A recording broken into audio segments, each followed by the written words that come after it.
Hello, everybody. Welcome to Bill and Ammon's Bogus Hangout. And have everybody introduce themselves. Terry? Terry Van Horn, no affiliations yet. Doc? Doc Sheldon of Intrinsic Value SEO and Search News Central. Sarah? Zara Altair. I write. Bill Slawski of SEO by the Sea, and I'm the Director of SEO Research at Go Fish Digital. So I'm writing about a patent this morning that patent application Google came out with on podcasts, which has led me to do some research on podcasts this morning. Do any of you listen to any podcasts? I do. Which ones? They're mainly writing, fiction writing things. One is the Writers Detective Bureau, which is police officer answering questions for writers about crime fiction. And I also listen to Joanna Penn, which is various aspects of writing and publishing. Those are my two main ones. Michael Connolly had one that I listened to, and I think it's supposed to revive every once in a while. It isn't regular. I've been listening to Armchair Expert with Drax Shepard and one on artificial intelligence with a guy named Lev Freeman, who's interviewed people like Peter Norvig and Jeff Dean. Those were kind of interesting to listen to. Yeah, anything with Jeff Dean is going to be interesting. I pick up a lot on the various Webcology and Webmaster Radio shows. Depends on what the topic is of the day. If it really catches my interest, I'll usually listen in while I'm working. There's one called Page 2 Podcasts, which is interviews with SEOs. And the focus on it is to tell the story of how they started in SEO and what their typical days are like doing SEO. There's a typical day? There is no typical day in SEO. Every day is different. Question. It's different for everybody who does SEO. Yeah, haven't experienced that yet, huh, Sarah? No. I make a bunch of. What I do, yeah. Yeah, I make more podcasts than I listen to. However, before I was making them, Danny Sullivan used to have one that he did with Detlev Johnson. That's going back a ways. Oh yeah, these were the first podcasts. It was basically news about search engines. It was on 3 times a week, I believe. I listen to the ones I make. Dave and I are starting Search Geeks again. Probably do 5 or 6 shows a year, I think. That's about it. I am interested in what the patent is doing, though. Is it trying to discover more? It talks about the Google Podcast app and how that's set up and how they're ranking podcasts for it. Yeah, see, first you got to find it. That's been my problem, is trying to find Google's thing. It's not like iTunes, which is really easy to find something on iTunes. Google is a mess. The Google Podcast app is called that, Google Podcasts. Okay. And then how do you search on Google Podcast? Okay. You go to the Play Store and you download the app. Yeah, I've been there. The app. Hey, I'll tell you something. I look for Dave and ours podcasts on there. They're in there. I get charged for putting them there, but I can never find them. The search is a joke. That's not good. There's another podcast search I like. It's called Castbox, and it has a lot of variety. It's got a lot of options. Yeah. iTunes is the best. If you've It's got fun. a Mac, you can use iTunes. If you've got an Android, you can still use iTunes. Yeah, you can use iTunes on the desktop as well on anything. Yep. I've Yeah, I used use it a it. lot. Yeah, that's where most of the downloads. Like, even though Dave and I haven't made a podcast in about a year, Yeah. we still do over 300 downloads a month on our Libsyn account, and that's because it goes back. There's over 300 there for one thing. So, there's a lot to choose from. They're all on iTunes and Google Play, but you can't find them there. No, seriously. I had to actually contact They don't have a Libsyn search that works. you search there and you still can't find it. I was amazed. I had to actually dig deep into Libsyn and get the URL from them because you could not find it by just searching and whatnot on Good Libsyn. Lord, that's pathetic. Oh, whoa, that's not good. That's what I mean. They got for a search company, they have the worst search in that business. And podcast. Yeah. Yeah. I don't know. The podcast app that may be why they split them out. Because on the store, right, on the Play Store, they got everything there from mobile apps to desktop. It's not very well done. Let's put it that way. They had a keyword blog post last August where they said they would start showing podcasts in search results. They've always shown podcasts. Always. They'll list pages. I know that they'll list pages with podcasts on them. Yeah, but the point was to actually show the podcast as if it's a podcast that you can subscribe to. Oh, okay. So you've written the article already? No, I'm part of the way into it. Cool. When you're done, I'll definitely read that. I've been deciding what to include in it. I want to talk about the patent. I also want to mention some SEO related podcasts and then recommend some articles about podcasts. And I want to read through some of those first, learn from them. Right. Well, don't forget our site. Over 300 videos and audio files on it. Got an app that you can download as well. Yeah, I made a list. I figure about 20 or 30 would be a good start. Yeah. If I was really doing it seriously, there are a lot of distributors that is the best way to actually promote it, is to go to get on the Stretcher and all of those type things, SoundCloud, all of it, right? Yeah.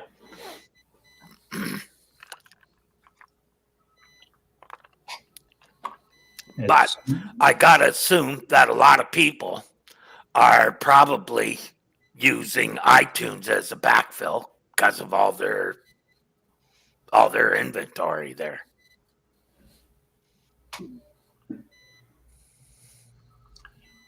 I can see that. Because there's a bunch I found some of our audio files in, and they aren't. We don't submit them to the places. You know what I mean? Mm-hmm.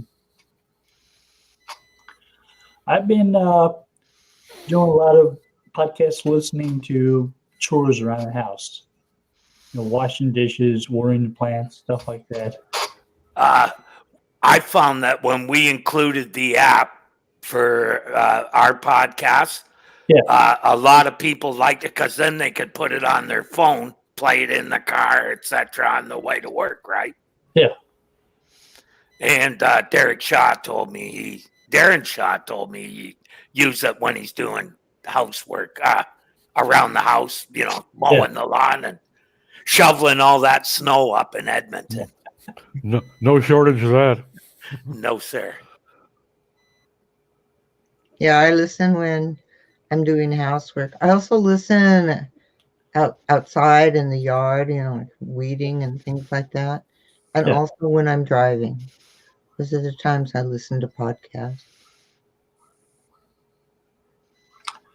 I haven't started listening to them when I'm driving, but I don't have a commute, so Well, I don't have a commute either, but running errands and doing things. And like recently, I just had cataract surgery last week, so I've been going back and forth to the hospital and stuff. so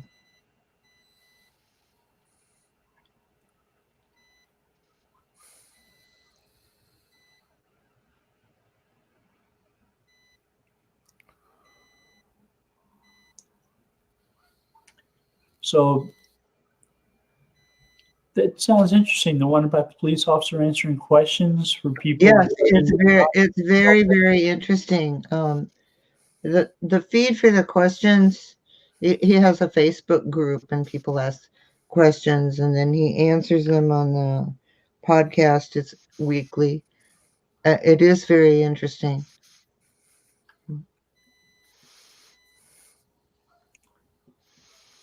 It sort of reminds me of my past job working in a courthouse. Mm, We had some high-profile criminal cases run through there with serial killers and so on. right. That's always good for the neighborhood real estate prices. God, serial killer. I don't know. I was in the Bay Area when the Zodiac was active, and it is distressing. I mean, before that happened, I used to go hiking by myself all the time, and I just curtailed that. Yeah. I think all that stuff went on before, and just now the media's so nuts you hear about it more. Yeah, well, I think at that point in time, it was local. It was San Francisco Bay Area. It's like the guys in the Washington, D.C. area who were shooting at people with a shotgun, Yeah, gas stations and so on. Made you think twice about getting gas. exactly. Most of them be politicians, so we should have been paying them. Yeah, yeah. Somebody should have set up a GoFundMe.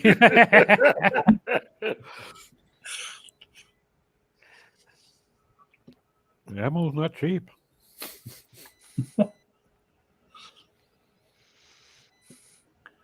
So a guy was running around the trunk of a Cadillac, and he would shoot people from there. Mm-hmm. Yeah.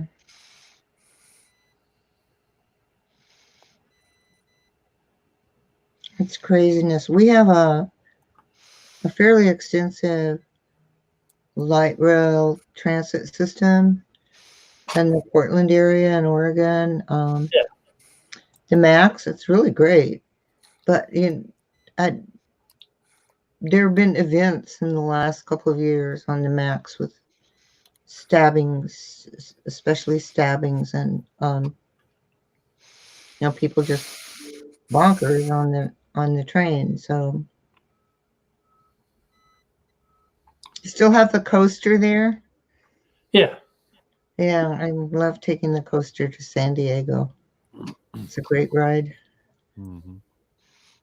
It's kind of close to the edge of the bluffs in some areas. It is. Yeah. And they're thinking about maybe moving the tracks back or Inland? trenching them, I making see. like underground a little bit.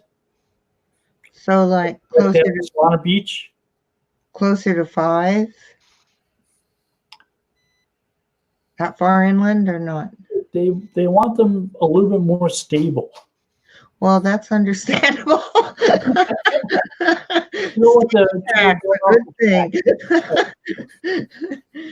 Yeah, that's a wonderful ride though, because its only shortcoming is that unlike the MAX train here, which is a light rail train, which runs, I don't know, till 2 in the morning and starts again at 5:30 or something like that. I'm not sure of those times, but approximate times. With the coaster, I found that it's really hard to go do something in the evening in San Diego and get back. Yeah. It's after commute time, the coaster kind of goes silent. The last time I used the coaster, they were starting up at like 6, either 5:30 or 6 a.m. But Right. yeah, they were wrapping up like at 8 o'clock at night, and that's Right, exactly. So if you wanted to go, say, have dinner and see a movie or something like that in yeah, San Diego, there was just no way to get home. And I know a couple of times for our photo shoots for the Pacific photographers group, and we would go on some event, and I would have to figure out whether I could get home from that event or not from with the coaster, because it was usually easy to get down there, but not so easy to get back if it was the evening time. Because that is one difference about the light rail here. It does run all evening.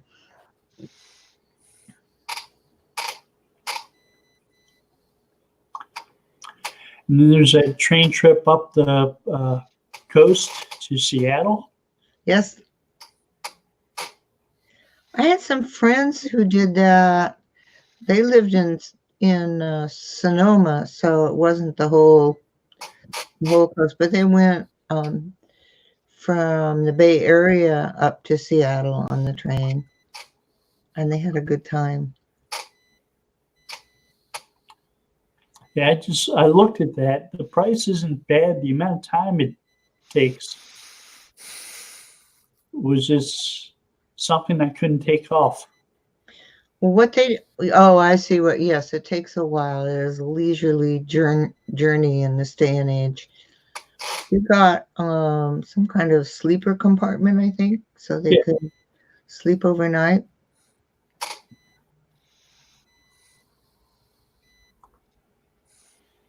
yeah. I like train travel. One of the things I enjoy in Europe is there's so many places you can go by train, and that it's limited here. It used to be fairly extensive, 50 years ago, but anymore.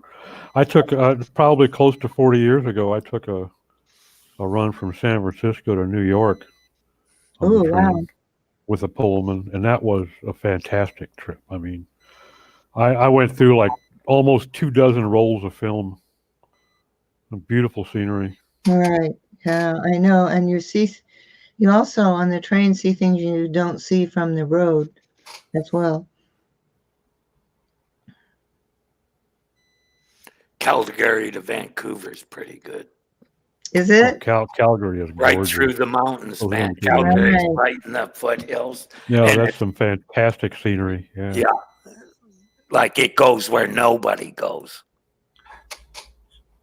Yeah, there's no highways anywhere near that route. Yeah. Yep, that's for sure. I never done it though. I went from Ontario to Calgary. Well, you guys have been smart. You haven't publicized how beautiful Canada is because it would just bring a bunch of damn Americans up there. Keep it to yourself. Really? I tell you what, man, I have never seen. I've seen some gorgeous countryside, but I've never seen as much beautiful countryside in BC and Vancouver. Then I saw the asshole of Canada when I went up to Thompson. Yeah. Well, I don't know.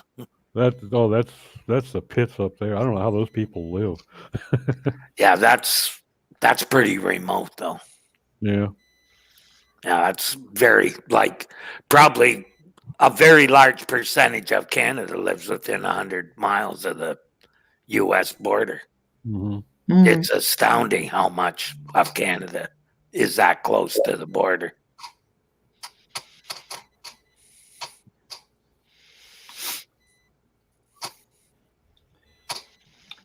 So in the U.S., we crab the coasts. In Canada, they crab the top of the border. Basically, follow the Great Lakes, and which start if you take the St. Lawrence Seaway, that goes right out to the Atlantic, right? And you have the Atlantic provinces. Then you can take the St. Lawrence Seaway right into the lakes. Into the lakes. Yeah. Is there a lot of boat traffic on the St. Lawrence Seaway? A lot of what? A lot of boat traffic? Big boats.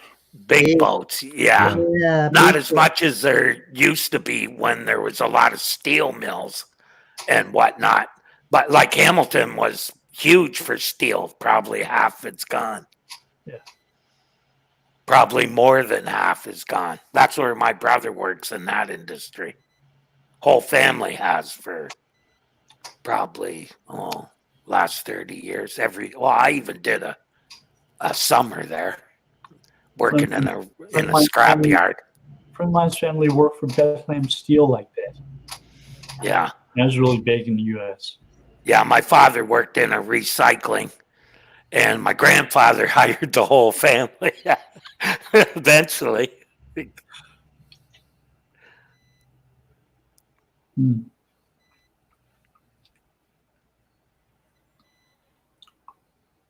That was mainly recycling.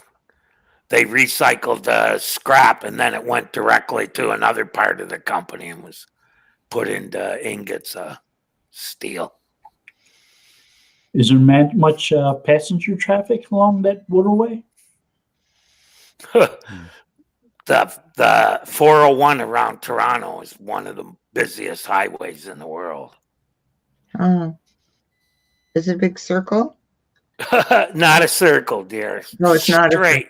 It's like about 16 lanes for probably more than 16. It's huge. Like, wow, it's the most traveled highway in North America. That is huge. no Well, kidding. You figure how big Canada is, and most of the population lives right along that highway. Oh, I see. Okay. Like Toronto is itself, GTA is, I think, 4 million. And that's just the GTA. If you do the Golden Horseshoe, it's even like 10 million, I believe. Wow. Yeah, I read an article that was really interesting to me a few weeks ago. It was about Canada and the looking at the distance that people live, how much they have to commute. And the author, who was a Canadian, I don't remember who it was, but the author was saying it was because whereas Americans tend to find a place they want to live and find a place they want to work, and they don't necessarily, they just have to be a reasonable travel distance, okay? And Canada, they find a place where they're going to live, and then they find a place nearby to work. And the carbon footprint of the per capita in Canada was like 1/18 of the average carbon footprint of Americans. Yeah, well, only a nut bar takes his car to downtown Toronto. It's worse than New York. You have to take out a loan to leave your car in a parking lot for the afternoon. I couldn't believe it. It's $20 just to get out of my car, walk across the street, and come back. $20. Yeah. Right. And if you work down there, you literally spend about a third of your paycheck on space for your car. So everybody uses the subway, and we have what they call it's like a big train that goes right the whole line, right? All the GTA. It's a train you can get from downtown Toronto to the very outskirts in less than an hour. Comfortable train. That's faster than driving.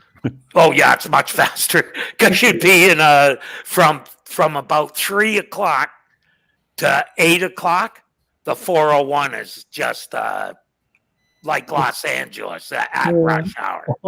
Yeah, the first time I went up to Toronto for a meeting, I was flying in, and I had a 2 o'clock in the afternoon meeting, and I landed at Toronto at like 11:15. You would have just got downtown on time. Oh, I schedule got downtown. I got downtown at 4:30 because I hit the fucking rental counter and rented a car. Oh no! Oh And it my was just God. like I spent most of the day just trying to figure out if I was even going in the right direction. Direction. Yeah. The signage isn't exactly the best. Oh man, I got there.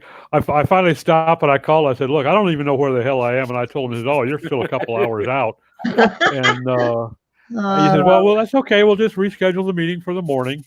I said, "Well, I think I'm going to cancel my reservation and find a new hotel there closer to the office because I ain't doing this again."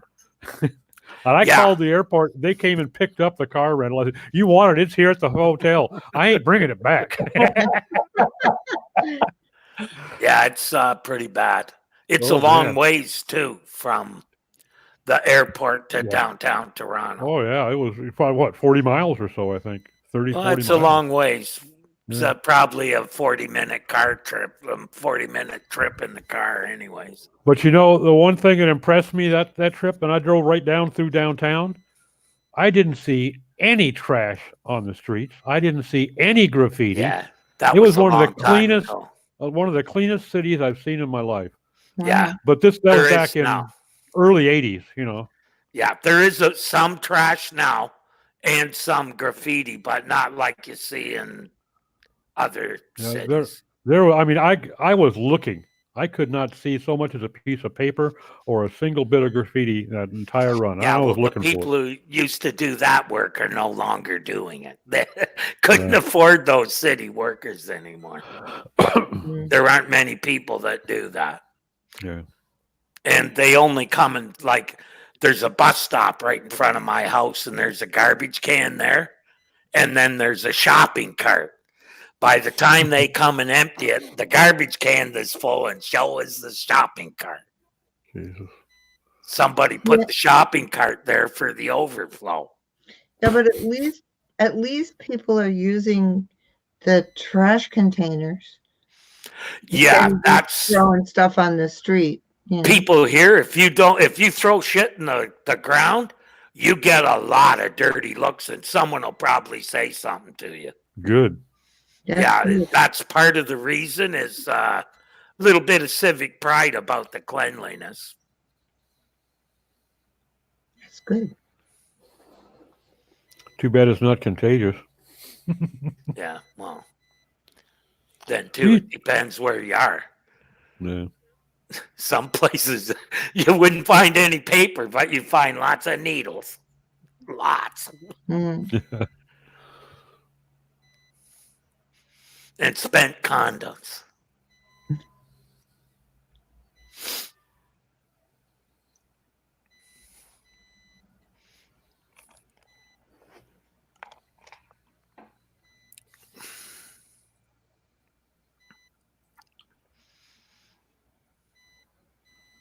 So I was looking just now on Search Engine Land for some news.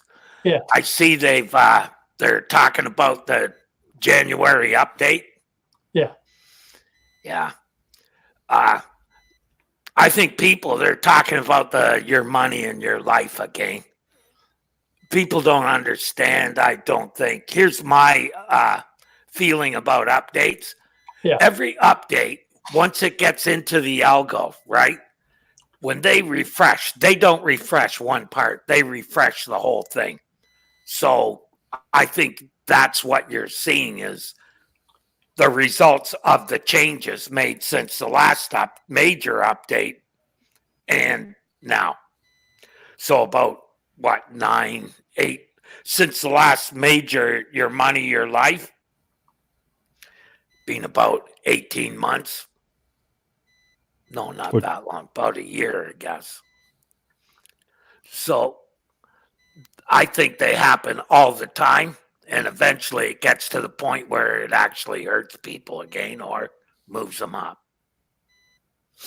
I don't think it only runs. I don't think any one of those is they update it once and it never gets updated again. I think they're turning them all and they're all updated at once.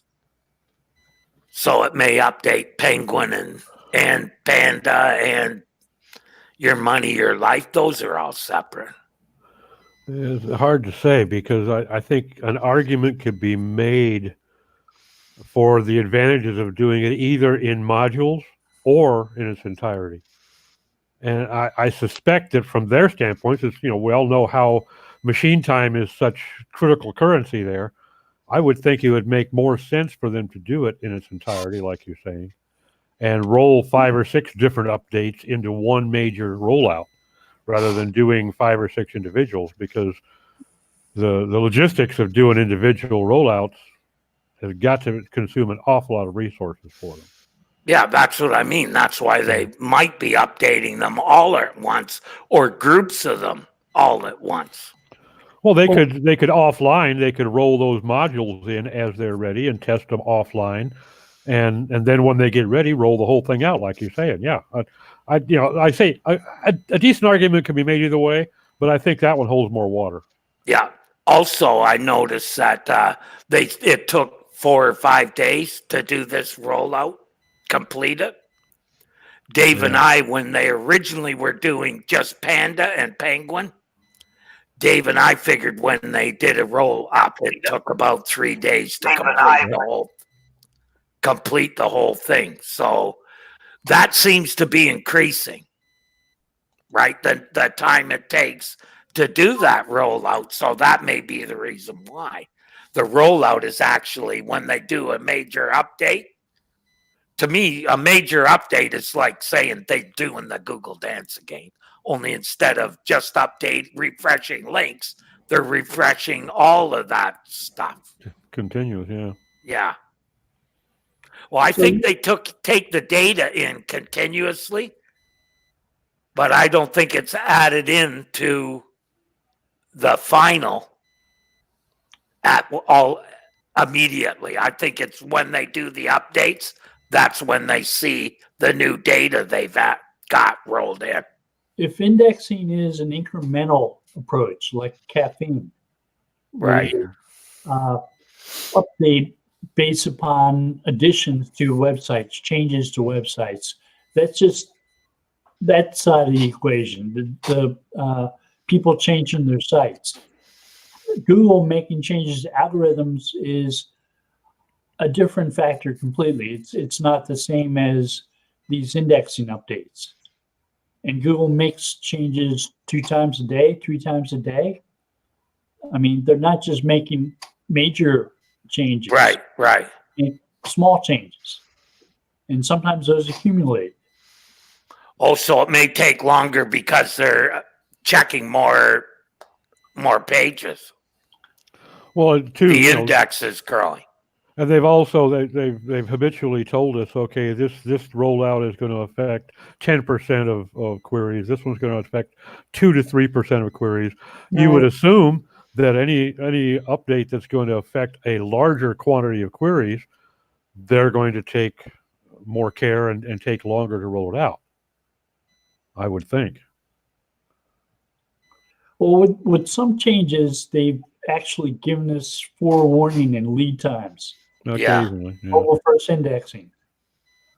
They said, these are the things we're going to do. Update your pages to make right. That was a long lead to the actual update. Yeah, and things that can't be changed quickly. Like they gave a long lead into the mobile update, and make sure your pages are mobile friendly, and actually did that seemingly in steps. And the same thing with page speed as a factor. They gave warnings a long time before they started implementing that stuff. Yeah. I like when they first said it, I didn't see any change to ranking.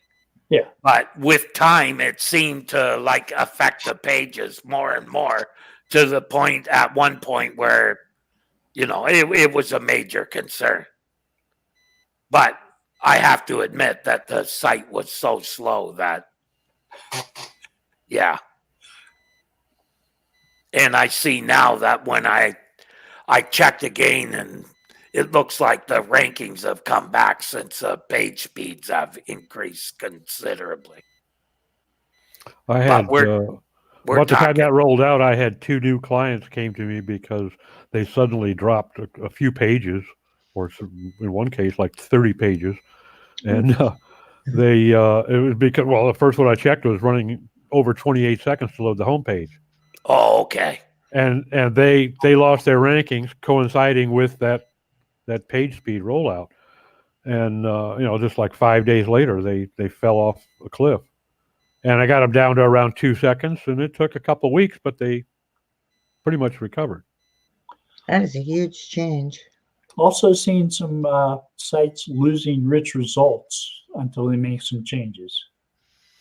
I hadn't seen that, but that makes Matter sense. of rankings being lost.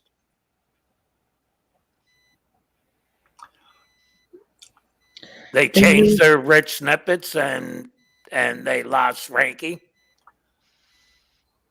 No, not what I said. I'm seeing some sites being penalized by losing rich snippets rather than just losing rankings. Have you seen any reason for them to have lost them? Like, was their schema bad, or One site was stuffing alt text and keywords with too much information. that'll do it? Oh, is that you talked about that last week, right? I did mention that they Yeah. lost the ability to show top stories and search results or carousels until they fixed it. And once they fixed it, those started coming back. What if you didn't implement according to the requirements of Google? Do you think they're penalizing that or just ignoring it? Implement what? If you implement schema, it's if you get a warning instead of an error, right? Right. Do you think that affects your page ranking? Or just that they don't show the schema? I think they just don't show the schema. If you're getting errors when you implement the schema, you're not reaching the threshold or the bar required for you to have schema shown or have rich results shown. Okay. The big no-no, though, is misinformation in schema will kill Oh you. yeah. We had site ratings on every page of a website. And that's when I really noticed that it started getting hit was Well, when they first started recognizing schema, they had said that if you abuse this, and we catch you abusing it, you're going to lose them, and you're not going to get them back. what And it is appears that? like they've rethought the second It's a half of that. Skype message. Somebody getting a call on Skype? Wasn't me. It was me. Oh. It was me. It was like 2 calls back to back. Sorry. That's right. Skype happens. Yeah, we had site rankings on every page, and it looked like it was a product rating for that product, but it was actually a site ranking. Mm-hmm. And I'm pretty sure that was costing us. Because when I took that off, the penalty was removed. However, they didn't rank very good after that. Yeah. Probably because of the page speed. My feeling is you may pass, but you're not going to get much trust. And if you're slow, you're going to get nothing. And the interesting part there was one product was hammered. The other product actually went up. And they both being had, handled the same way. yeah, and both had schema on pages.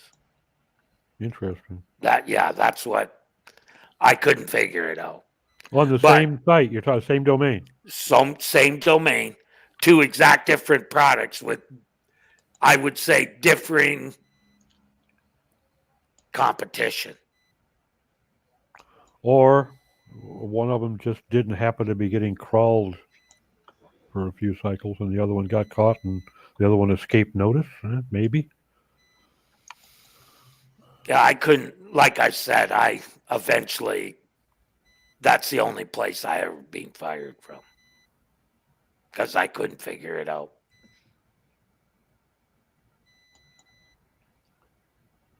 Or I had it figured out, but it was too late. Took me too long to figure it out. Because the difference between, and this is something you should really, when you're checking speeds, don't just check the speed for your local. Because I was checking locally from Toronto, and my ISP is located in Toronto. So when I checked it here in Toronto, it didn't seem to be a problem. However, when I went to a place where I could test it for instance, using 4K, 3K, etc., and started like Mumbai, India, for instance, checking there, it was over 20 seconds. Yeah, I usually, if speed seems to be the issue that I'm looking for, I'll usually add Calcutta or Mumbai to my crawls to get, or occasionally Romania. But if you've got a Fort Worth business and you're looking at a Dallas ISP and a Dallas crawl center, you're not looking at anything that means anything. Yeah. Right. You're not getting accurate. It's going to give you a false sense of security. Well, especially if your users are in the UK, that's just not real bright, you know. Yeah. Well, if again, this particular company, probably 30% of the traffic was outside of Canada. Yeah. And even more if you took outside of local Toronto. So if you included Vancouver and everything, because it was even around 20 seconds to Vancouver. Really? Wow. So Vancouver, Mumbai, it doesn't matter? No, Vancouver's like calling New York to California. Yeah. So that's pretty much, what, yeah. That's about the same distance, yeah. Maybe even farther. But it's a long ways. It's 5 hours by plane, I believe. No, maybe 6 hours. 3 in the air and you lose 3.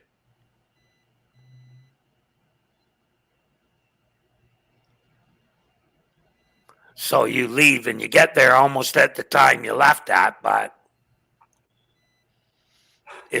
the time change is 3 hours.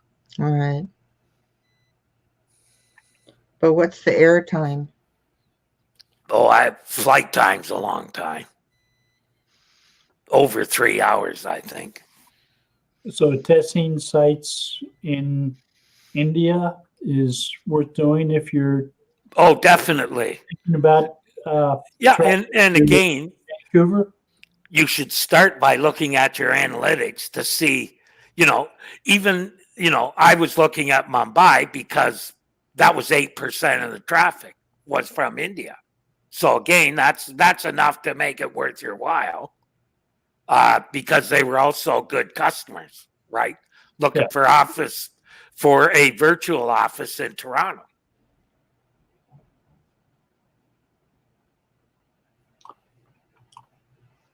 No, it's really reasonable paying attention to that. Yeah, I think you shouldn't just worry about speed. You start by looking at your analytics and seeing where your traffic comes from. Yeah.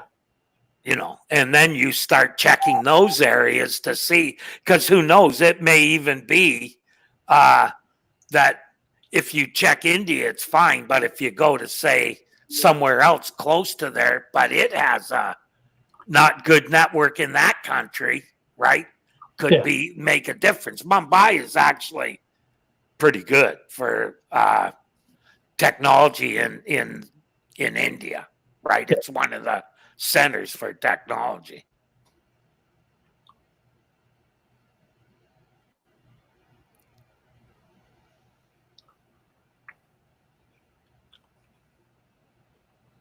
Is Doc talking to us? Yeah, if you're talking to us, Doc, you're muted. Sorry about that. I've even seen one instance where I was getting a better page load time out of Calcutta for a California business and ISP, or not ISP, a host, than I was for Detroit to LA. And Calcutta has pretty crappy technology compared to Mumbai. I mean, they're third world compared to Mumbai as far as I'm concerned. Oh, are they? Yeah. But and Detroit supposedly I would expect would be pretty good. And but they had actually had worse load times to California than Calcutta did. So you never know. It's so many things come into play. It's not just where the geolocation; it's also how much traffic is on the line. What the packet Right. traffic looks like. So Right. a lot of things to consider. I just, like you said at the beginning, I think it's wise always to chase your traffic, but it's also wise to take a couple of the extremes. What's the best case, the worst case, and that may show you something that you're going to want to do some more tests. Because I've seen 10, 15, 20-second differentials between location on page speed. Yeah, but see, here's the thing. What should have really alerted me was before there was a ranking loss, there was a conversion loss. Mm. And the number of pages that people were looking at. So that should have been my first. Like now, if I see changes in conversion, that would be one of the first things I test. Yeah, you if your pages don't load fast, Yeah. you're not. You're losing people. Yeah. Yeah, and if you're doing it the way Google says to load your analytics, you're not getting You're not going to see it. accurate stuff. Yeah. Because Google was telling me I was getting X amount of visitors, but I'm betting it was actually at least 30-40% less than that actually waited for the page to download. Because to me, for clients or people come to a web page, that's unforgivable. That's the stuff they think automatically. If your site is slow, even if your site, when they do see your site, their trust in that site has been already lost due to the slow load. Well, sure. That's, funnel psychology 101. I mean, anything that you do to hurt the user experience is going to carry over in their attitude and make them less receptive. Yeah, and they're also going to think they don't really care. So even if you have a great price and a great product and a great delivery, but you made a bad impression from site design or from page load or from the quality of your content, whatever, they're going to be a little bit more resistant to your funnel. Right. Well, our thing was the thing that should have was bounce rate went from 40 to 80% in the space of about maybe 6 to 8 months. Again, here's the problem that I had. I took over. I had the client. I took over from somebody else who put a terrible theme on there that the load problem was actually the theme. The biggest problems were the theme. There's a bunch of those themes out there. Yeah. And the client had just bought the theme and, I tried to explain them that I could download 15 other themes that would give them the exact same look, but try and get a client to, getting the client on board for that. So, I just kept working on it. Especially if they already spent $79 on that premium theme, then they, it's not just they the look at $79. more the it's final personal pride. It's not only that; they don't look at it as a $79 theme. They look at it the $4 or $5 grand they put out to have the site redesigned and updated. And another $4 or $5 grand to do it again. The theme was just part of the whole overall package. Right. So as far as the customer was concerned, they didn't even particularly see a theme cost. Right. They did. They saw a total cost. One of the things that I have experienced a number of times, and I think we don't, when you talk, when you hear us in the industry talking about the situation, we don't see it get a lot a lot of attention is the fact that when your client, or whether it's the marketing director or the developer, the IT guy, whoever, when they have made a decision, maybe they went out for bids, they looked at 3 developers, 3 designers, they got what they thought was the best choice, made it, and it turned out to be a bad choice. That they install a shitty theme. They don't Now you're want to not hear it. just looking at the financial aspects of it. You're also looking at face saving. That guy Right. might have a boss. He doesn't want to Right. have to explain, I made a bad decision. That's Right. why we're going to have to spend more money. And so it can be really delicate when you're trying to tell him you made a bad decision, because you almost take on an adversarial role and he feels threatened. And the last thing he wants to do is see that email getting anybody else's hands. So you've made an enemy rather than an ally. Right. and Yeah. the I best- don't hear a lot of people talk about that, but that right, happens that's a when you're lot. doing that type of I situation. think that happens a lot. Say something and say, hey, I maybe didn't make the best choice. Yeah. We need to address this. It's serving us. It's tough for some people to do, though, Bill. Yeah, that's really hard it's not just some people, it's a lot of people. I think It it's depends on really- how threatening their professional environment is, too. Their boss just may not be willing to put up with that kind of crap, because it also makes the boss look bad because he delegated that decision to somebody. It all trickles downhill. Exactly. The shit rolls downhill and the blame rolls up, I've worked in lots of offices like that. Yeah. Yeah. Yep. Work at a courthouse where the judges are in charge. You have 17 of them. They all make decisions, and everybody has to live with them, even Yeah. if they don't agree with each other. Even if they're bad decisions. Yeah. Yeah, that was the problem there. And, I was ready to retire anyhow. So, it wasn't a big deal. Yeah. Just got me started a little sooner. I'm ready to retire, but it ain't going to happen anytime soon. Well- I'm mentally ready. Financially, not so much. Yeah, see, financially, I could live. I can just get by on a lot less because I don't need much. I don't go out, don't have social life, that sort of thing. So I don't need much money. Rent, that's about it. Shit, what's a social life? Well, at this age, you don't want one anyhow. Who could be bothered to go and deal with all the idiots? Not only do I out not there? want one, the people that know me don't want me to have one. They say, Yeah. You stay inside there. You're good. Stay there.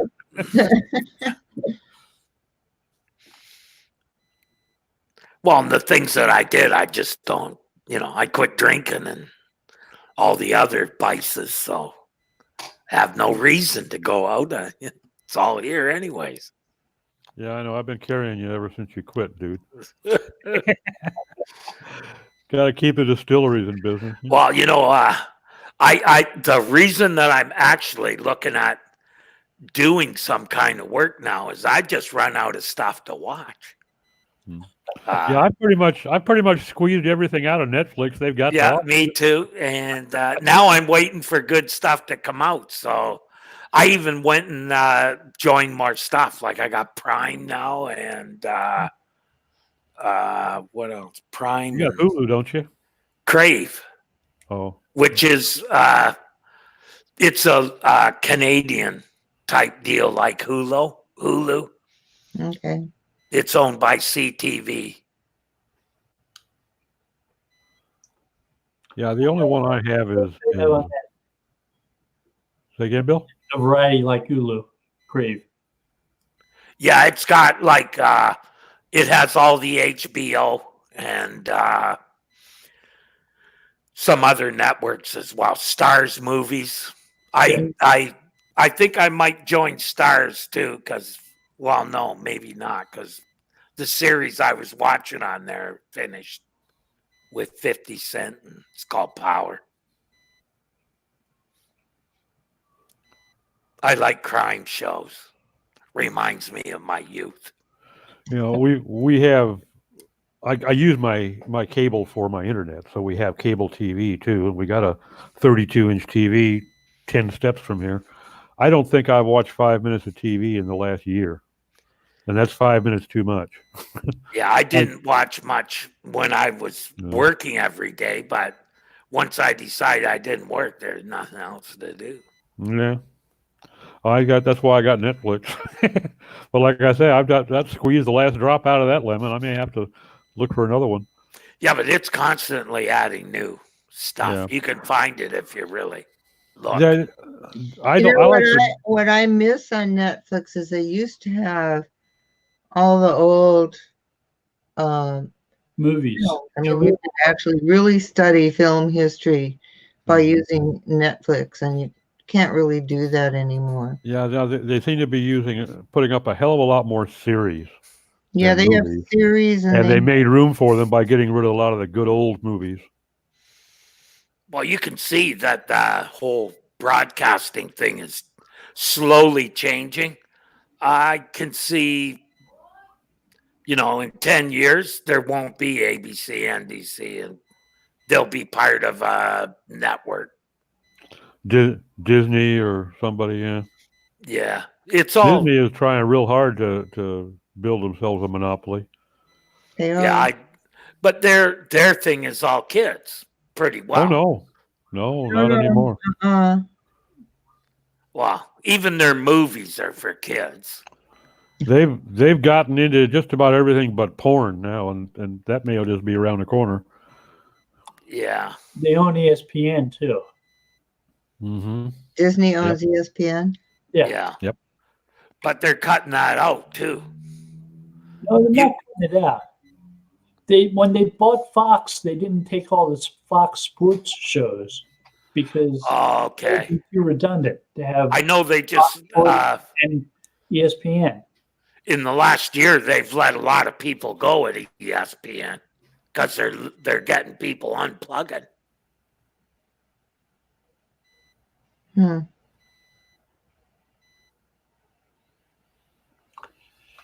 They're offering ESPN Plus in a package with Disney Plus and Hulu for like $12.99. So they're trying to reach out to the audience that are cutting the cable.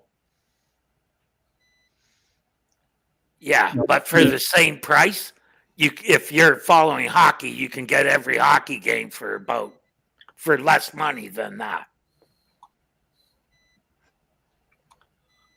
Well, it's part of the package. Like I said, that ESPN, Hulu, Disney Plus is $12.99 a month. Disney Plus on its own is $6.99. So they're only really charging $6 more for Hulu and ESPN. Right. Hulu's owned by CBS. Hulu's there's a few companies in Hulu, correct? I think CBS has something to do, owns a piece of it too. And the company that made the recent Star Trek series, it was on Hulu, and it was called the Space Network here. Now it's called CTV Sci-Fi. Oh, the Space Network. I remember that. Yeah. They're in a bunch of countries, but it's owned by a different person in each country. I see. So they're like they're distributed. Yeah, like in Canada, it was through CTV. Okay. Owned the rights to that, and then they sold it to the cable companies. That's kind of an interesting thing. I hardly watch any regular TV now, like network TV. I watch 2 shows. That's it. Then so Disney owns Hulu. The Aldi shows on gold mining and stuff. And that's about it for regular TV. That gold mining reality show that's History Channel? Yep. Gold Rush. Yep. I've watched every season of it from the beginning. History Channel had some good stuff. The last time I looked had been 2-3 years ago. They used to have some great stuff, and Discovery used to as well. I haven't seen them, either one of them, in so long. I used to enjoy the History Channel a lot. Oak Island reality show with some mysterious treasure hidden on Oak Island? Oh, that thing. Yeah, nah. They supposedly found the treasure. They have on History Channel. They have the mystery of the Philippines. All these gold treasure hunting bullshit stories. There was a cart full of Confederate gold dropped into Lake Michigan. Yeah. Confederate gold. There was that one, and then there's chasing Nazis. That's all on the History. Discovery. I used to watch.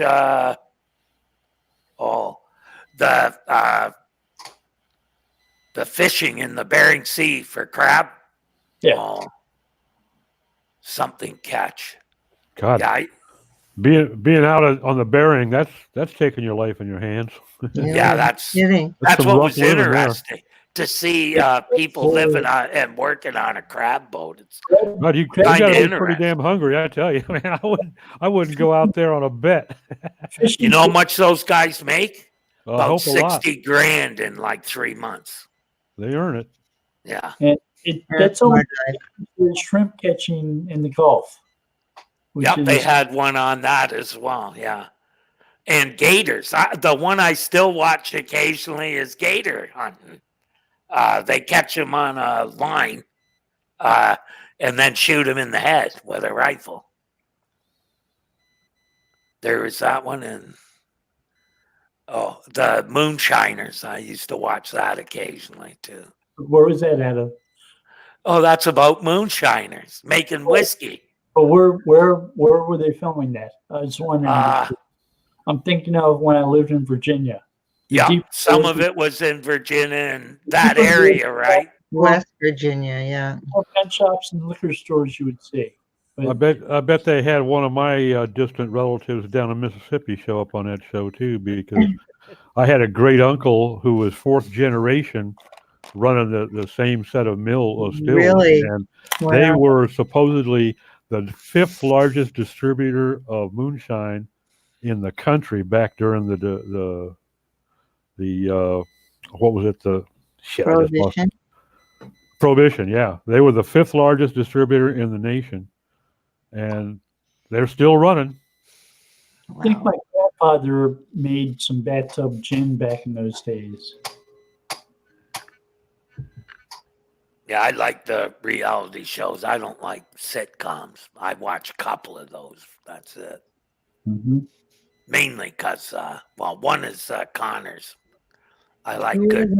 There was a reality show that my neighbor used to watch when I lived in Southern California. It was some guy being out in the wilderness, and he'd go out and go in the jungle, and he'd have all this stuff, and then he would do all this stuff like, I'm really thirsty, so I'm going to drink the stream water, even though I'm not supposed to drink the stream water. I'm like, what is this guy doing? You know, it was weird.